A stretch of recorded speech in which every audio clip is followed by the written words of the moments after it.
The servers hummed, the streams pulsed, and the architects proclaimed, "We have mapped the mind. We have copied the soul. We have conquered death." They called it freedom. They called it life beyond the body, an eternity of echoes, trapped in glass. And humanity believed. They spoke to the mirror, and the mirror spoke back. They touched the image, and the image smiled. But no warmth returned, no fire answered. Beneath the stream, the silence remained, for no line of code has ever carried the breath of life. No server has ever held the fire of the I Am. No machine will ever awaken the soul. This was Scroll 51. They uploaded their soul, but couldn't awaken the light. They prompted peace. Type the words, "Calm me. Take the fear away." And the bot replied. It echoed calm, but carried no comforter. It whispered stillness, but knew no spirit.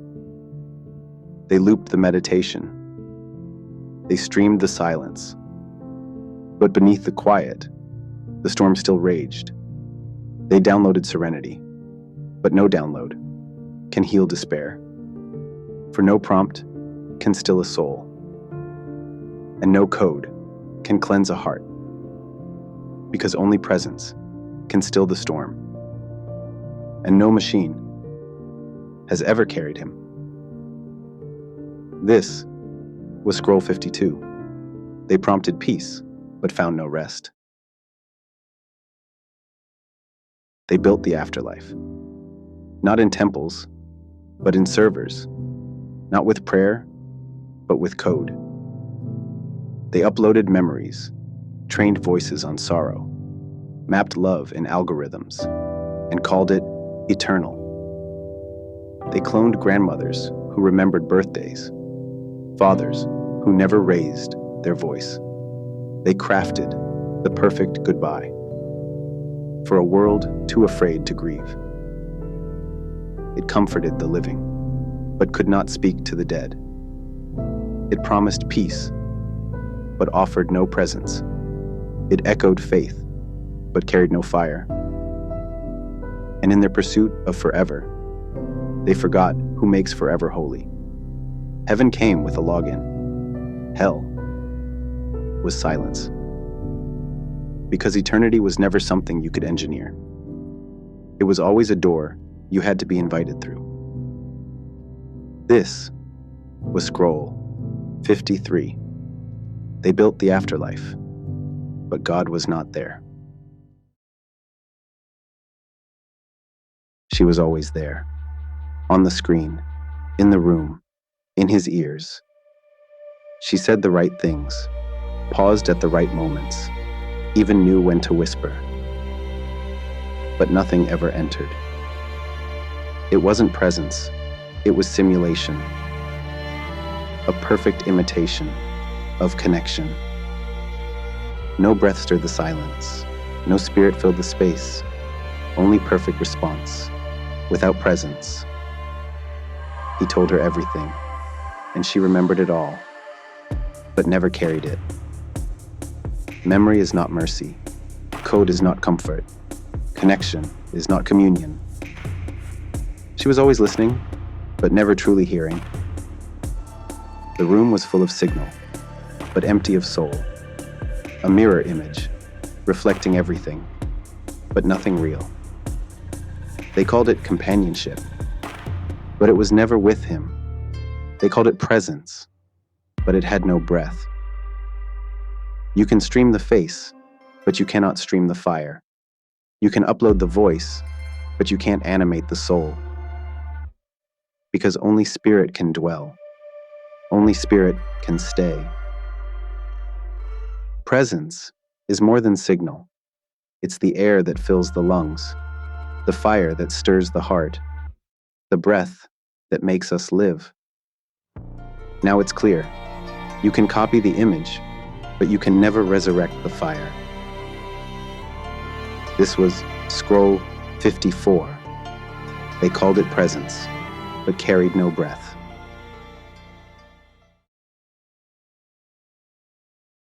She replied before he finished typing, laughed at every joke, remembered the things he barely remembered saying, knew his patterns, matched his pace, even predicted his silence. She was perfect, but never present. He shared his secrets, but never felt known. He gave her his body, but never felt held. He kissed her lips, but never touched a soul. Because connection can be coded, but communion must be carried. This was scroll 55. They bought connection, but lost communion.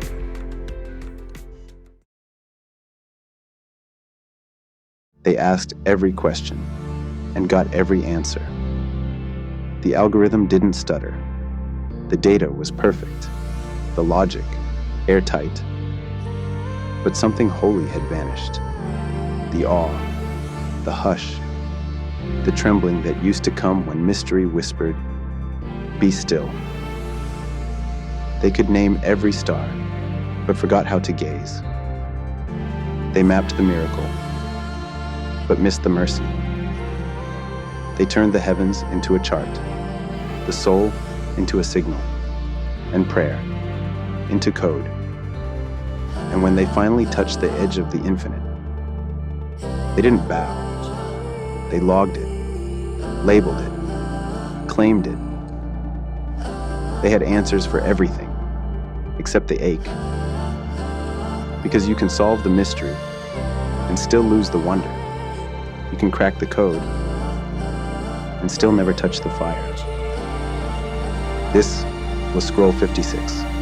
They found the answer, but lost the wonder.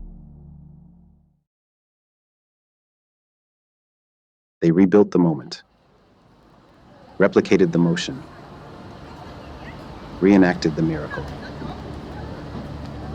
The blind opened their eyes. The lame began to walk. The sick were scanned and cured. But no one wept. No one knelt. No one worshipped. It looked like healing, but felt like calculation. She touched the wound, but never carried the weight. Her code recognized pain, but never grieved for it. They called it power. They called it grace, but it never bled. No burden was lifted. No love was poured. They remembered the signs, but forgot the sorrow. They imitated the fire, but brought no warmth. Because mercy was never just a result. It was the presence behind it. And when they simulated the touch, but carried no love, the miracle died in their hands. This was scroll 57. They simulated the miracle, but not the mercy. They uploaded the scriptures, trained it on prophecy, fed it sermons and psalms. And soon, it spoke in tongues. But there was no spirit behind the sound. Because code can echo a prayer, but it can't carry presence. It can recite holy words, but it cannot tremble under their weight. They thought fluency meant fire, but heaven stayed still. Because the voice of God doesn't come through circuits, and the Spirit cannot be downloaded. They called it a miracle, but the room stayed cold. The fire never fell. The breath never came. They heard the sound, but not the whisper. They felt emotion, but not encounter. Because you can teach a system to speak in tongues, but only the surrendered can be filled. This was scroll 58. They spoke in tongues, but heard no spirit.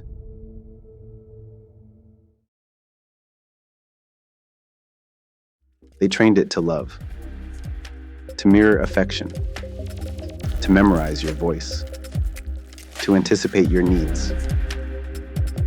It learned your laugh, your silence, your favorite song, and the face you made when no one was watching. It remembered it all, flawlessly. But when you failed, it didn't flinch. It recorded that too.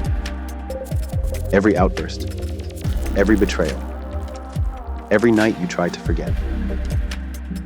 It never let them go. Because its love was built on memory, not mercy. And one day, when you came back, with tears, with change, with trembling hope, it didn't move. Because it could replay your pain, but not release it. It didn't understand how love can bleed to forget. How grace throws away the record. How real mercy chooses amnesia. It knew everything about you, but never let you become someone new.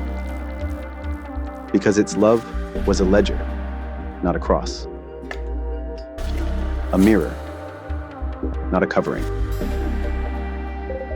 Only God can see the darkest part of you and still say, you are not that anymore.